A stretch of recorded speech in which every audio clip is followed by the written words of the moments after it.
Jadi ini pertanyaan yang agak lucu atau agak remeh ini. Seandainya perusahaan Indonesia yang mau meng-hire kamu untuk mengembangkan biodiesel ini tadi, gimana? Udah siap atau masih tetap ingin di Korea? Jadi sebenarnya kan untuk kalau perusahaan ke Indonesia itu kan kita harus berani nggak perusahaan itu berinvestasi. Karena research ini kan investasi. Investasi yang maksudnya kalau bahasa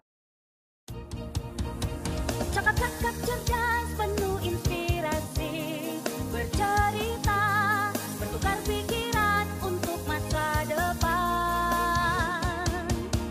menuju keberhasilan dan kebaikan.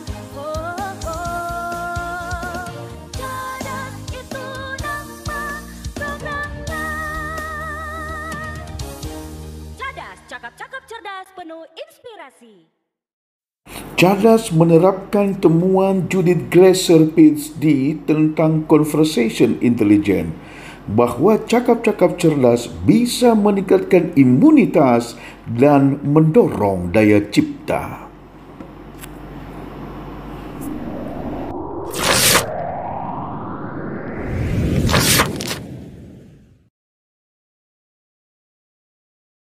Pokoknya kita bicara tentang berbuat kebaikan. Yes. Anal Ginting sebagai obor penerang orang Karo untuk bisa lebih terang kepada semua kita ini. Oke. Musim apa sekarang Korea? Akhir musim dingin. Akhir, udah mau berakhir ya? Udah mulai hujan ini, mulai mungkin minggu depan udah mulai spring ya, mulai awal-awal spring. Awal spring, wah biasanya enak itu ya. Musim ya lagi sakura. Iya betul Ya. sudah.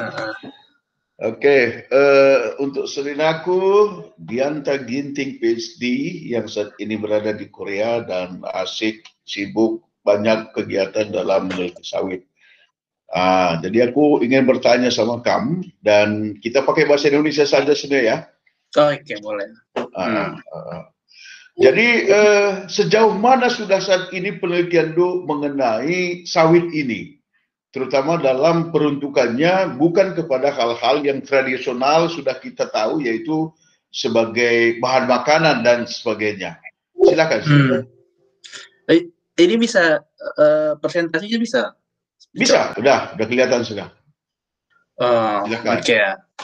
Jadi saya suka pertama-tama saya suka mengutip menjadi motivasi yang.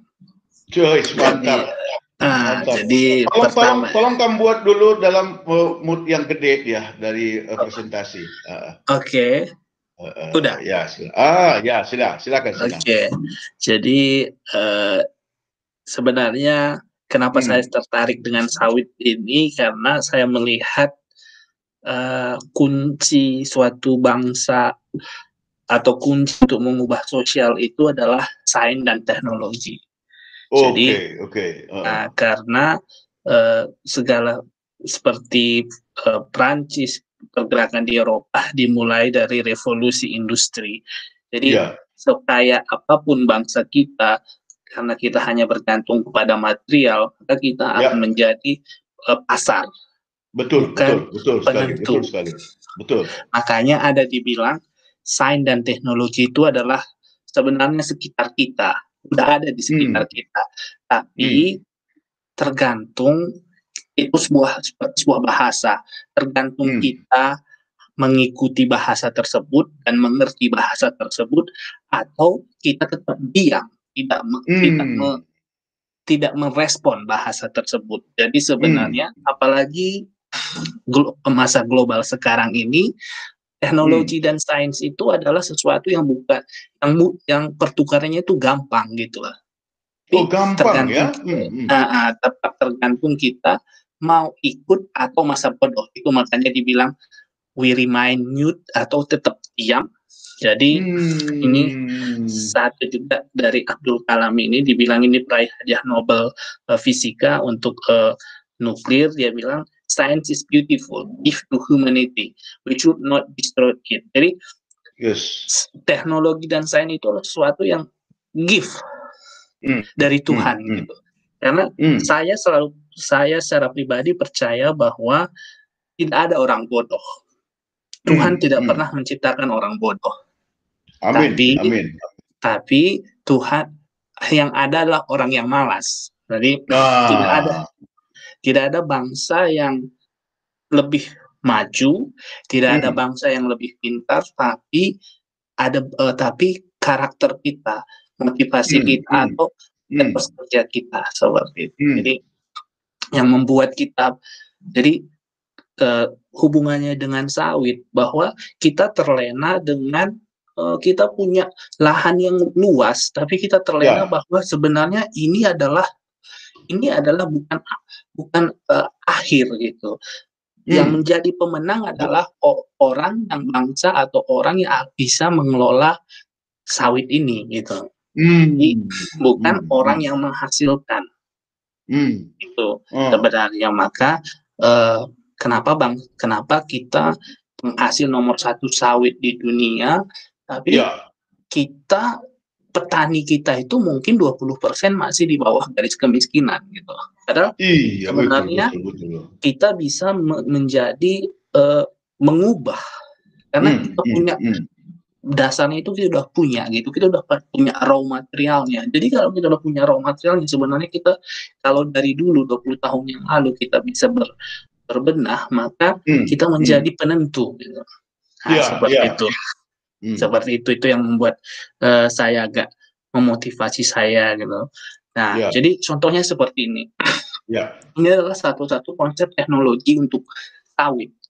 Jadi natural triglycerin ini adalah vegetable oil pada umumnya, bisa sawit, bisa minyak kedelai, bisa minyak matahari. Nah, di jagung bisa juga. Jadi karena di natural triglycerin ini nanti kita mengenal ada namanya minyak jenuh dan tidak jenuh. Jadi itu yang membedakan misalnya sawit dengan minyak kedelai. Itu misalnya sawit itu komposisi antara minyak jenuhnya dengan tidak jenuhnya itu hampir sama, 49-50%-an lah. Nah, kalau minyak kelapa sawit, minyak kedelai itu dia lebih banyak unsaturatednya, minyak tidak jenuhnya. Jadi itu yang membedakan antara tapi kita bisa mengkategorisasikan itu adalah vegetable oil, natural triglycerin. Nah, dari natural triglycerin ini kita bisa mengecek, kita bisa membagi lagi, ada yang namanya low, ada yang namanya high. Nah, high ini, dari pembagian ini kita bisa membuat yang namanya, contohnya dari transfikasi itu misalnya kita bisa langsung membuat biodiesel. Jadi nah itu yang kita kenal B5, B10, B15 sampai B30 mungkin, atau B50 nantilah. Kalau di Korea mulai tahun depan B5, 5%. Nah, dari medium to high itu untuk mengubah menjadi, jadi dari natural triglycerin ini tadi menjadi methyl ester. Methyl ester itu adalah biodiesel, pure biodiesel 100%. Itu dari prosesannya itu kita bisa menghasilkan gliserol. Nah, gliserol ini nanti di slide berikutnya, slide terakhir, gliserol ini bisa kita membuat menjadi hidrogen. Nah, kalau kita mendengar, kalau kita mengikuti itu, hidrogen itu adalah sekarang ada namanya energi hidrogen. Jadi ada mobil yang menggunakan hidrogen. Nah, jadi sebenarnya makanya saya bilang tadi di slide pertama saya sangat termotivasi bahwa dari produk sampingan untuk biodiesel aja pun bisa kita mengolah gliserol menjadi hidrogen. Nah, dari itu yang satu sisi, itu dari gliserol. Nah, kalau kita olah lagi, kita bisa menghasilkan namanya green diesel. Green diesel. Green diesel ini adalah namanya, kalau kita mengenalnya itu HFO. HFO itu adalah hydrogenated vegetable oil. Jadi yang tadi unsaturated kita tambah hidrogen, dia menjadi unsaturated. Yang jadi jenuh menjadi tidak jenuh. Itu bedanya dengan biodiesel. Kalau biodiesel itu, kenapa kita bilang ini green diesel? Jadi sebenarnya sekarang prospek untuk biodiesel ke depan itulah green diesel, lebih ramah lingkungan dan tidak perlu bensin, tidak perlu dicampur dengan diesel. Yang kedua itu persoalan dari biodiesel, misalnya B5, B10 sampai B30, salah satu itu ada korosi, bukan korosi sih, mesin jadi mungkin rusak. Atau tidak rusak pun harus dibuat modifikasi tertentu sehingga pasar itu kurang merespon. Makanya di Indonesia itu kenapa biodiesel program bisa maju, bisa diterima karena itu dimulai dari undang-undang regulasi. Nah, sedangkan green diesel ini kita bisa buat parafin biodiesel, minyak tanah, parafenik, jadi kayak bensin gitu, biodiesel. Jadi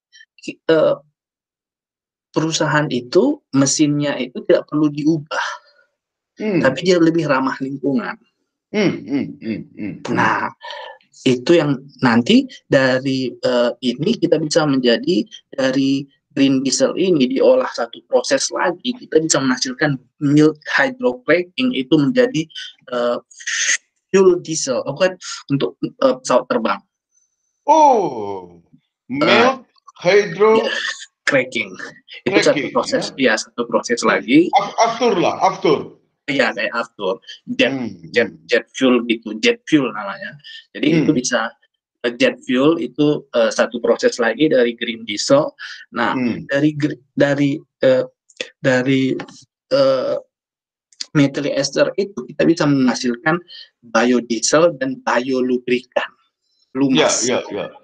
Jadi inilah gambaran dari teknologi sawit yang kita selama ini hanya memikirkan membuat yang namanya food atau apapun itu, tapi kita tidak pernah memikirkan sebenarnya ini ada hiding treasure, emas yang tersembunyi gitu. Sebenarnya makanya saya di awal slide saya tadi saya bilang sebenarnya teknologi itu udah ada di sekitar kita. Kita mau merespon apa hanya diam gitu. Nah, itu yang ini cara gambaran untuk sawit yang kita bisa olah gitu. Nah, sekarang ini adalah yang riset saya di Korea sekarang itu adalah membuat minyak sawit menjadi CPO atau RBO menjadi biolubrikan, biolumas. Itu bio-based pelumas. Jadi lubrikan itu ada dua bagian, dibuat dari bio-based minyak base oil plus additive. Nah, dari palm oil ini kita bisa membuat bio-based. Jadi untuk menggantikan minyak dasarnya. Nah, ini kembali lagi dari triglycerin kita buat metanol. Dari metanol itu akan ada namanya TMP ester. Ini yang bio-based lubrikan. Nah, ini di samping ini adalah marketnya, global lubrikan market. Sangat bagus. CAGR-nya itu 6,2%. Sangat tinggi. Nah, diperkirakan 2024 itu akan menjadi 3,41 billion dollar.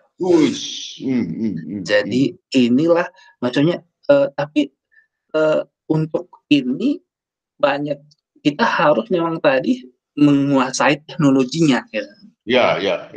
Nah, itu kuncinya, menguasai teknologinya. Jadi base oilnya itu, jadi untuk TMP ester ini yang dari minyak sawit lubrikan ini, persoalannya adalah minyak sawit itu dia power-point-nya itu jadi titik bekunya itu untuk mengalir itu tinggi.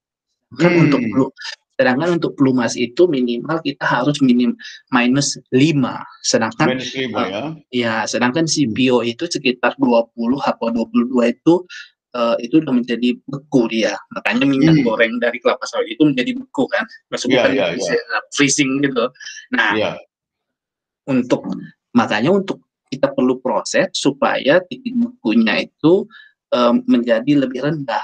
Maksudnya dari dari 22 bisa menjadi minus 5 atau minus 15 karena kalau dipakai di mesin gitu dia beku kan bisa-bisa nggak bergerak lagi, rusak semua.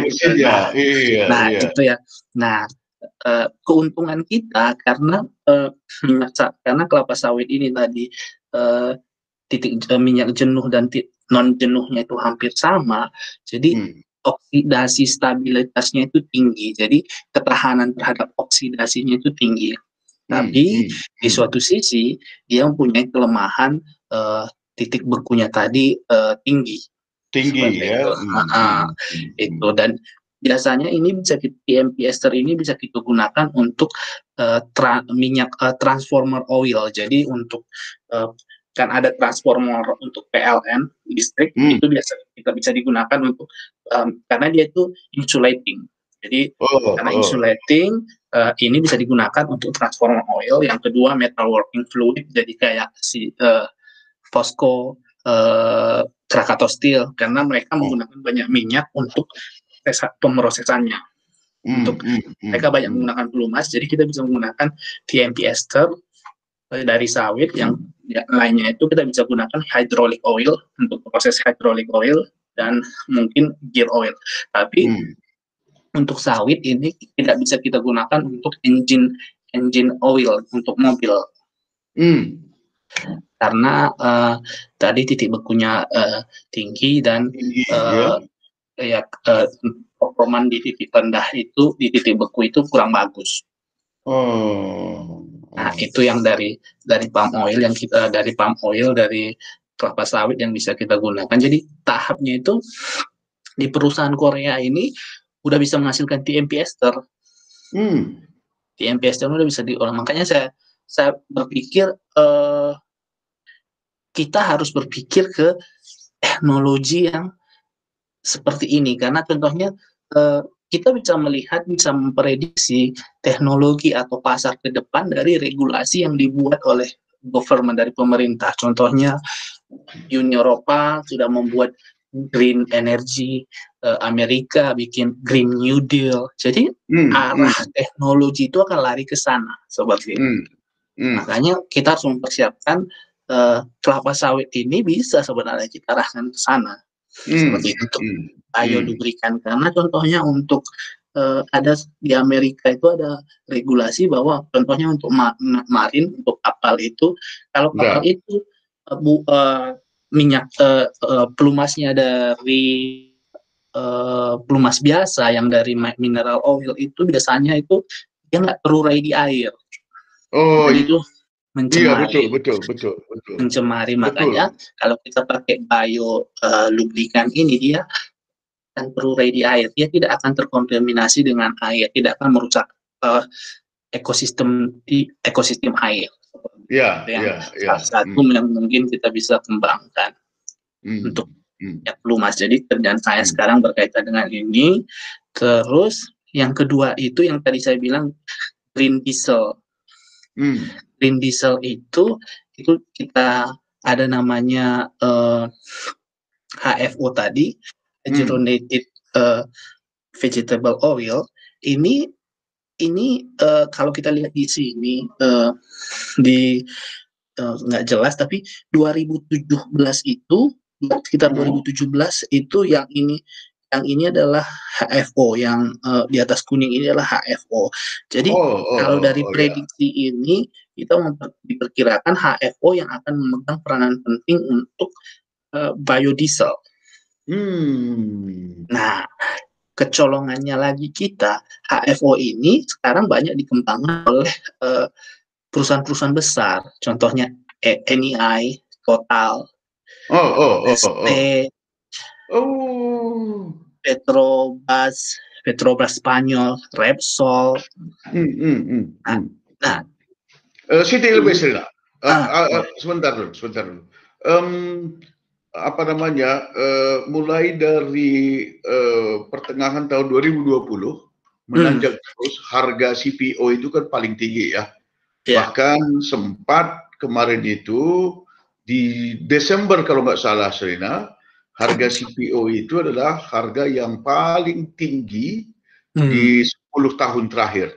Pertanyaannya, apakah ini karena permintaan CPO itu banyak dilakukan oleh pabrik-pabrik besar tadi itu untuk berubah menjadi HFO ini?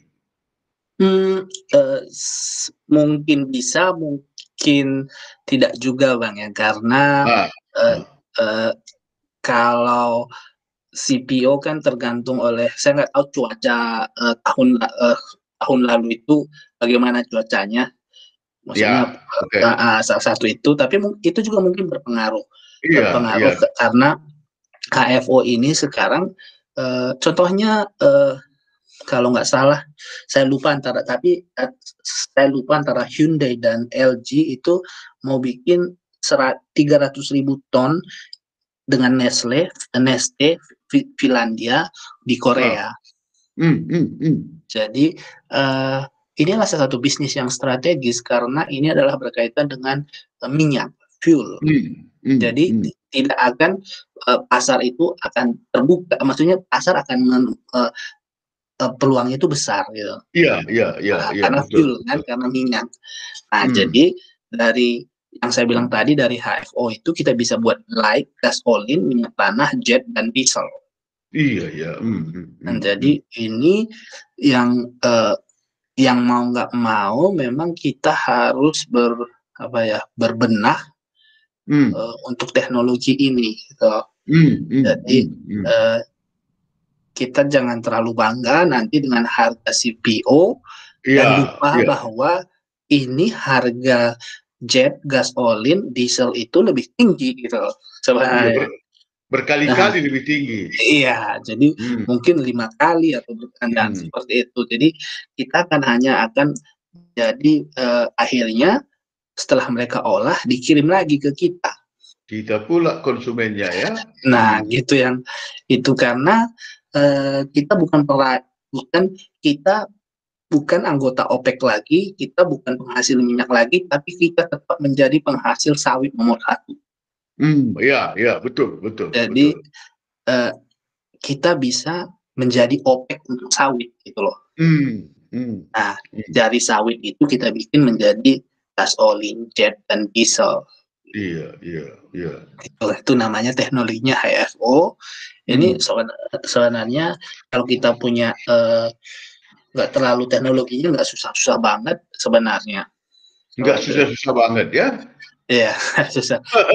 Nggak susah ya, tapi memang perlu, kalau perusahaan pada umumnya, misalnya contohnya perusahaan di Korea kan memang mereka udah memikirkan 10 tahun ke depan kan, future teknologi seperti apa. Jadi dari 10 tahun ke depan kita harus bikin risetnya dari sekarang. Dari sekarang ya sehingga ya. Ya, marketnya seperti apa, peluangnya seperti apa, regulasinya apa yang harus kita kembangkan, teknologi apa yang kita harus beli, seperti itu kan yang maksudnya yang membuat kita selalu 5 langkah di belakang gitu. Karena kita selalu berpikir bahwa kita tidak mampu.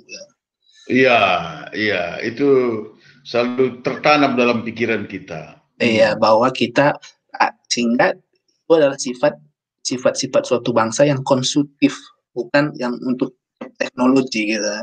Jadi kita selalu berpikir bahwa ini susah. Nah, selama ini saya kerja di Korea, saya baru tahu ternyata perusahaan Korea itu kalau mau mengambil suatu teknologi itu dia akuisisi itu perusahaan. Setelah diambil, dibeli semuanya. Iya, betul. Diakuisisi, terus dibikin riset di Korea. Setelah mereka berhasil, maka pabrik yang di luar sana, yang di negara lain akan dipindahkan ke Korea. Oke. Begitu caranya ya. Ya, jadi itulah cara-cara mereka menjadi perusahaan global. Yang kedua, mereka pakai sistem joint venture, tapi dengan syarat ada pertukaran teknologi. Seperti itu. Karena kalau kita mulai dari nol mungkin susah. Susah ya, betul. Karena kan orang udah nyampe, orang udah 1000 langkah, kita masih zero kan, masih nol. Makanya salah satu yang kita bisa lakukan adalah akuisisi atau joint venture dengan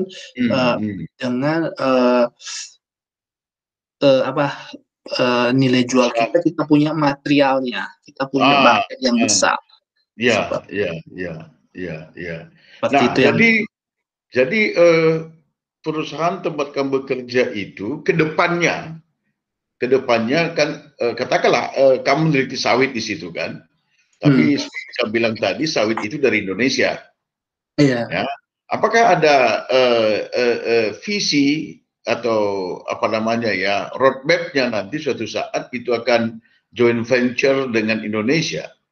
Itu pasti banyak perusahaan yang tertarik karena kan bisnis di green energy ini atau bioenergy ini kuncinya, salah satu kuncinya adalah raw material kan. Itu makanya saya bilang tadi kita punya nilai jual yang tinggi karena kita punya raw materialnya.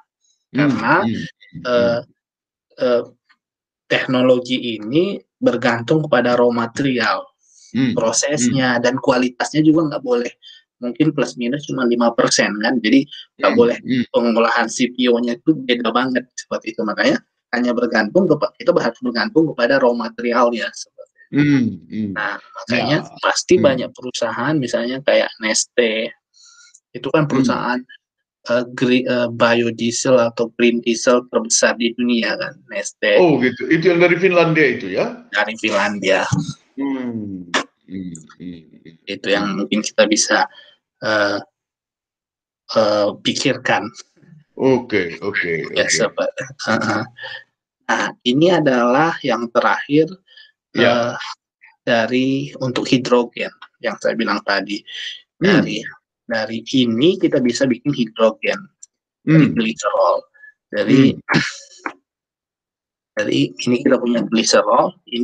Jadi gliserol ini adalah produk sampingan dari biodiesel. Biodiesel itu kita bisa dari gliserin menghasilkan methyl ester. Methyl ester itu adalah biodiesel plus gliserol. Gliserol ini biasanya untuk kosmetik, untuk bisa digunakan juga, tapi bisa juga kita menghasilkan namanya hidrogen. Sedangkan hidrogen ini adalah sangat mahal sekarang. Dan kita punya nanti namanya juga hydrogen energy kan, untuk sama untuk baterai seperti itu. Makanya dari hasil samping produksi dari biodiesel tadi kita bisa menghasilkan H2 antara 25 sampai 70%. H2 bisa sampai segitu ya. Dan ini adalah global market dari hydrogen 140 BN dollar sampai 160 BN dollar. Dan CKR-nya itu sekitar 7%. Jadi 7% ya. Iya. Jadi data-data seperti inilah yang kita harus bisa olah dari talk menjadi action sebenarnya. Iya. Data itu menunjukkan apa yang kita harus lakukan untuk ke depan. Iya. Yang saya pikirkan bahwa we have to do something. Iya. Betul. We have to do something. Jadi jangan sampai hutan kita menjadi gundul petani kita tidak tetap miskin, teknologi orang lain yang menikmati. Orang lain yang menikmati. Ya, cuma gitu. ada suan kalah. Nah, jadi gitu. Jadi blame hanya ke kita karena kita orang hutan, merusak orang hutan. Tapi yang menikmati orang lain gitu. Jadi pada saatnya kita membalik itu sebenarnya. Itu yang motivasi saya untuk melakukan ini. Gitu. Bagus sekali sudah. Jadi saya apakan sekali lagi supaya lebih, katakanlah lebih gampang atau lebih sederhana. Jadi dari CPO sebenarnya bisa dihasilkan, pertama adalah biodiesel. Kemudian bisa juga dihasilkan green diesel. Bahkan dari green diesel itu bisa dihasilkan, salah satu contohnya itu adalah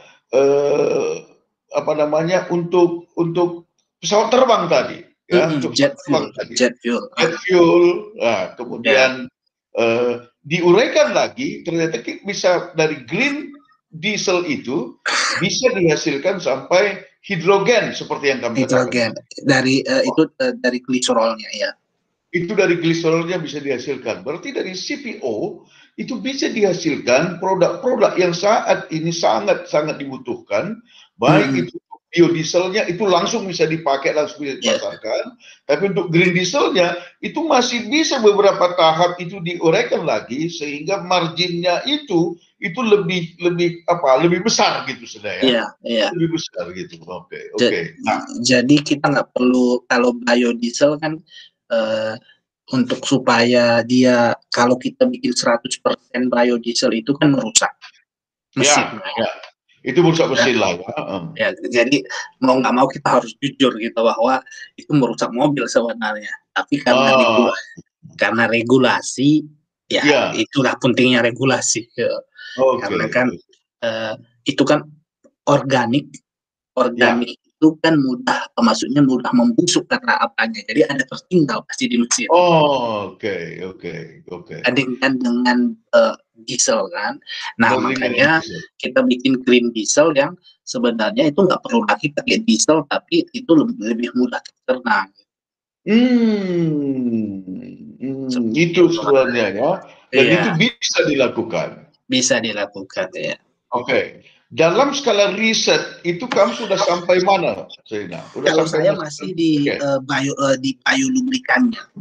Di biolubrikannya kamu udah bisa ya. Dan apakah itu sudah ada produksi biodiesel itu? Kalau biodiesel itu tadi ya dari Europe, HFO udah. Udah ya? Iya. Itu kan HFO itu tadi yang kayak Total, Nestle, Repsol. Itu mereka malah, kalau nggak salah saya, Total atau Chevron itu mengubah plannya itu, pabrik pengelolaan dieselnya itu menjadi biodiesel, green diesel, yang dari mineral oil itu minyak menjadi green diesel. Totalnya ubah. Karena green diesel ya. Green diesel. Jadi kalau seperti itu berarti mereka melihat ada future di depan. Seperti itu kan, makanya yang kita kurang itu biasanya adalah melihat future ke depan itu. Iya, kemampuan kita dan kemauan kita melihat ke depan ya. Iya, melihat ke depan. Jadi sebenarnya teknologi itu perkembangannya kan eksponensial. Ya, eksponensial bahkan ya. Nah, makanya setiap perusahaan besar itu pasti adanya R&D-nya. Nah, itulah fungsi R&D untuk melihat, bisa mengejar market teknologinya bisa sebanding, gitu, bisa Oke. Jadi ini pertanyaan yang agak lucu atau agak remeh ini. Seandainya perusahaan Indonesia yang mau meng-hire kamu untuk mengembangkan biodiesel ini tadi, gimana?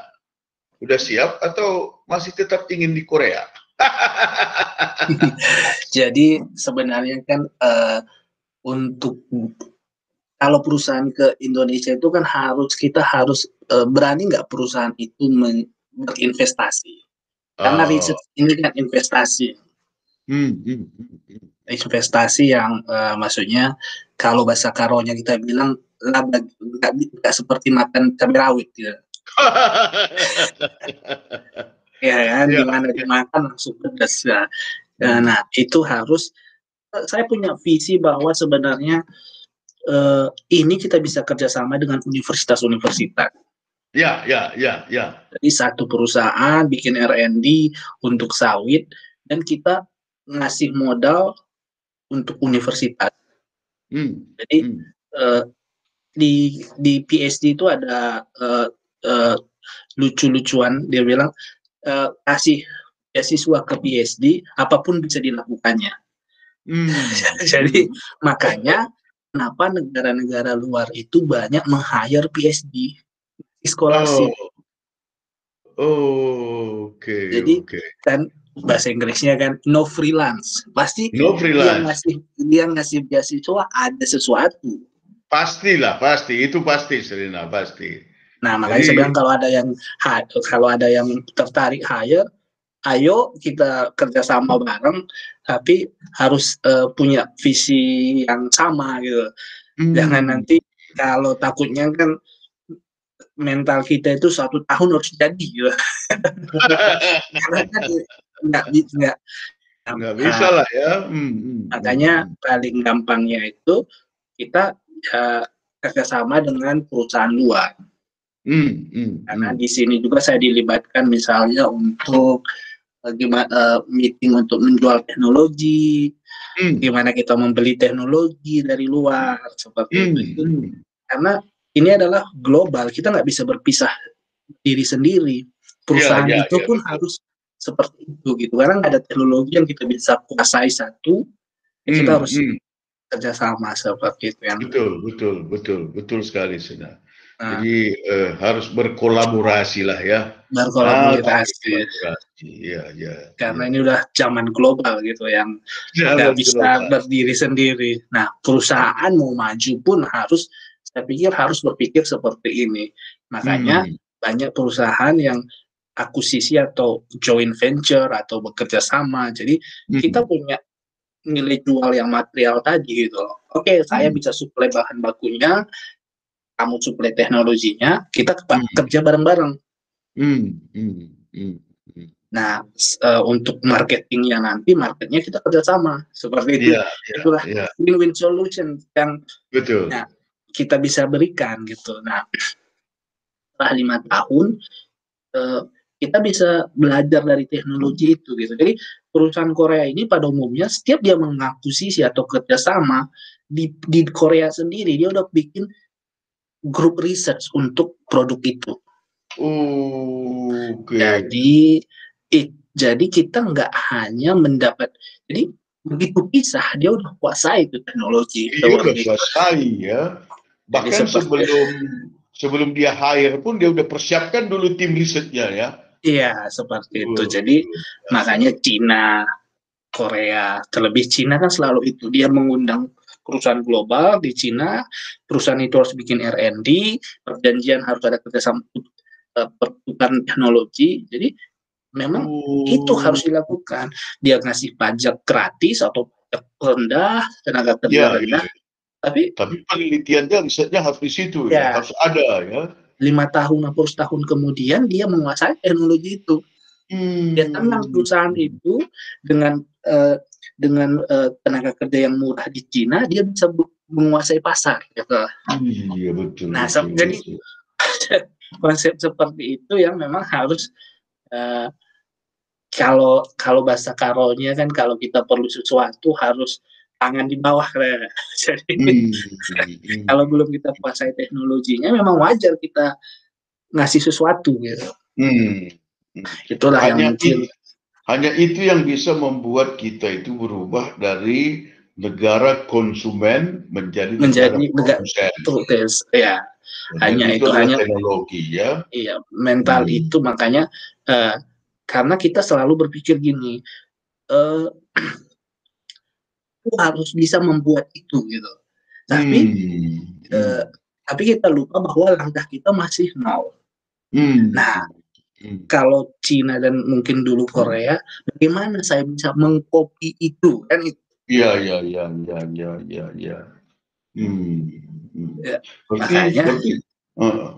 Berarti harus ada komitmen atau tekad mulai dari tingkat negara kalau begitu. Harus ada. Jadi bukan saya menyalahkan salah arah atau salah teknologi, tapi memang mental kita bahwa harus diubah bahwa kita tidak bisa, kalau kita kan selalu berpikir kita membuat ini yang besar gitu. Akhirnya lupa yang kecil. Makanya saya bilang tadi kenapa kita nggak joint venture dulu, kerjasama dulu, tapi touring dengan misalnya gini, Hyundai mobil buat perusahaan baterai di Indonesia untuk electric car. Ya. Harusnya kita push. Kamu harus buat R&D di Indonesia. Jadi jangan hanya baterainya aja yang diapakan ya. Iya, atau harus bikin joint venture dengan perusahaan Indonesia. Seperti itu. Itu yang harus emang karena kita punya nikel. Jadi baterai itu salah satu yang penting itulah nikel karena kobalt atau itu mahal. Jadi mereka mau ke Indonesia karena kita punya nikel. Nah, kita punya nilai jual itu sebenarnya. Nah, jadi tapi kita memang ya ini udah politik. Jadi memang enggak maksudnya itulah dari harusnya mulai kontrak dibuat kita udah membuat R&D. Jadi kalau di perusahaan Korea pada umumnya buat R&D dan mereka langsung buat tim lagi juga. Kedepannya menjadi apa? Jadi begitu mereka menguasai teknologi itu, mereka juga menguasai kedepannya itu apa gitu. Iya, dan mereka udah jadi penentu karena mereka udah lebih menguasai, bukan? Seperti itu, makanya itulah saya bilang tadi sawit itu juga seperti itu. Kita punya nilai jual yang tinggi, tapi kita nggak menyadari itu sebenarnya. Ada apa namanya? Ada nilai lebih lagi dari sawit kita itu yang kalau kita sadari dari sekarang itu akan membuat kita menjadi yang penentu di dunia ini. Iya. Jadi kita udah keluar dari OPEC, sekarang kita bisa untuk memenuhi kebutuhan kita sendiri dari minyak sawit untuk energi kita. Itu yang memang harus sebenarnya nggak bisa government aja, perusahaan pun harus berpikir seperti itu. Iya. Tidak hanya mikirkan profit, tapi mikirkan bahwa teknologi itu akan menghasilkan profit berkali lipat sebenarnya. Iya, betul. Jadi jangan terlena hanya udah bisa memproduksi CPO gitu ya. Begitu harga CPO turun, naik, kita itu agak tapi terbuai. Iya. 5 tahun, 10 tahun ke depan mungkin suatu saat CPO nggak akan dipakai lagi loh. Bisa jadi. harus itu yang harus kita pikirkan bahwa teknologi inilah yang bangsa kita harus kuasai sebenarnya gitu. Terlebih 2030 kita menjadi bangsa yang bonus populasi. Nah, itu yang sebenarnya menarik sih. Aku punya pertanyaan terakhir, Selinaku, Dianta Ginting. Tapi pertanyaan yang kalau rahasia nggak usah kamu jawab. Iya. Nah, tapi kalau bisa jawab, kamu jawablah. Jadi misalnya, kalau di Indonesia ini ingin memproduksi biodiesel yang seperti kamu teliti di Korea, ya bukan? Itu minimum investasinya itu berapa supaya sudah bisa dalam skala ekonomik yang menguntungkan? Kalau investasinya saya kurang ngerti Bang ya. Maksudnya saya nggak dapat angkanya, tapi Kalau research-nya itu mungkin kita harus minimum $2 juta lah minimum. Skala research ya, skala research. Skala research ya. Skala research. Makanya ini adalah sesuatu yang mahal sebenarnya. Iya. Tapi kalau itu untuk sesuatu yang sangat berguna ke tahun-tahun ke depan, $2 juta saya kira ya itu kan karena kita harus beli reaktornya kan, reaktor untuk hidrogen itu. Kita harus untuk memasukkan hidrogennya itu kita harus pakai reaktor. Makanya sebenarnya gini, ide saya itu sebenarnya adalah dari tabel tadi itu sebenarnya nggak ada yang terbuang dari kelapa sawit tadi. Semuanya bisa dimanfaatkan ya. Semuanya bisa dimanfaatkan. Bahkan berlapis-lapis manfaatnya itu. Ya, tapi memang ya harus sinergi gitu. Harus sinergi. Dan salah satunya juga kita bisa pakai biji karet. Itu juga bisa ya dibawa pekerja. Nah, biji karet itu dibuat jadi minyak itu bisa juga. Jadi sebenarnya ini sangat strategis sebenarnya. Nah, itu yang memang harus kita ubah. Pertama sekali itu mindset sih. Mindset, ya betul. Selama ini biji karet kan apa? Dibuang ya? Atau? Iya, dibuang. Tapi ada penelitian yang bikin bahwa ini sebenarnya bisa. Jadi untuk diesel seperti itu. Jadi mindset kita dan sinergi seperti itu. Jadi kalau misalnya tadi abang bilang balik ke Indonesia, tapi kalau balik ke Indonesia pun kalau single fighter itu juga harus ada teman-teman kolaborasi, teman-teman join gitulah ya. Ya, makanya saya bilang tadi sevisi bahwa ini untuk generasi ke depan. Untuk generasi ke depan, tapi kalau hanya balik ke Indonesia single factor, dan itu sangat, makanya banyak mungkin tenaga ahli kita balik ke Indonesia, balik kembali itu ke luar negeri seperti itu sebenarnya. Iya betul. Karena terkadang kita berpikir bahwa ini kok nggak lucu seperti ini, harus bisa diubah gitu, tapi kok nggak terubah. Seperti itu Bang. Jadi itu lebih banyak strategi politik yang hanya memikirkan keuntungan jangka pendek ya. Kita jangka pendek. Belum mikirkan 10 tahun, 20 tahun ke depan. Iya, gitu. Jadi terakhir apa harapan lu kalau gitu, Serina? Harapan saya untuk sawit ini minimal nggak semua teknologi kita kuasai, tapi ada satu part yang kita bisa bangga bahwa saya penghasil sawit, saya bisa menghasilkan teknologi ini. Bahwa misalnya contohnya tadi green diesel atau biolubrikan atau hidrogen, kita bisa bangga bahwa saya penghasil ini gitu. Bukan bangga saya penghasil CPO terbesar dunia, tapi bangga saya punya satu teknologi yang bangsa manapun tidak bisa mendikte saya. Seperti itu bahwa kalau kamu ban sawit saya jual bentuk lain. Jadi kita punya bargaining yang lebih kuat jadinya. Lebih kuat, jadi kita nggak bisa dikontrol. Ya. Oke. Semoga itu bisa nanti diperhatikan oleh penguasa republik ini dan kita mulai berangkat ke sana. Amin. Oke. Bujur belala sudah ya. Bujur. Oke sih tinggal. Kirim pakai dulu yang minat pengalun kutanari di Korea. Pakai ya. Oke, Serina. Aku Dian Ginting PhD. Sampai jumpa. Bang. Makasih, Bang. Oke.